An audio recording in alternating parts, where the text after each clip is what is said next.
সোনালী প্রকৃতির মাঝে দাঁড়িয়ে একটি জিনিস লক্ষ্য করলাম, সেইটা হচ্ছে এ যেন একটি সোনালীর মাঝে কালোর প্রতিচ্ছবি। আসলে এইটা কি, এইটা জানার আগ্রহ, এইটা সম্পর্কে জানার আগ্রহটা বেড়ে গেল। তখন আমি এই ধান ক্ষেতের মালিকের কাছে ফোন দিলাম।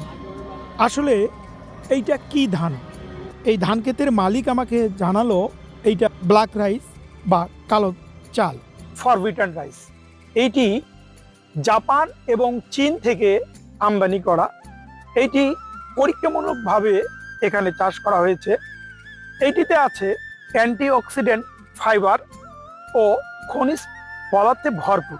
এটি একটি সুপার হাইব্রিড চাল। এই চালে আপনার হার্টের সুস্বাস্থ্য রাখবে, আপনার ডায়াবেটিস নিয়ন্ত্রণ রাখবে, ওজন কমাতে সহযোগিতা করবে। এই চালের বাজারের মূল্য অনেক। একটি প্রতি কেজি চালের মূল্য 200 থেকে 180 টাকা। এই চাল পরীক্ষামূলকভাবে এখানে চাষ করা হয়েছে। আসলে এর ভিতরে চাল কালো কিনা আপনাদেরকে দেখায়। একটি চাল আমরা এই মুহূর্তে নিলাম, দেখি চালটা আপনাদের সামনে বের করার চেষ্টা করছি। আপনারা দেখছেন, এরপরে দেখুন, ওয়াও, সেই মনে হচ্ছে ধানের যেরকম চালটাও সেই রকম। দেখতে পাচ্ছেন ধান এবং এটা ধানের খোসা, এইটা চাল।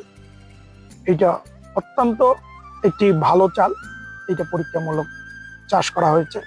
যদি ভালো হয় তাহলে এইটা এর গুণগত মান আগেই বললাম। ভিডিওটি ভালো লাগলে সঙ্গে থাকবেন। ধন্যবাদ সবাইকে।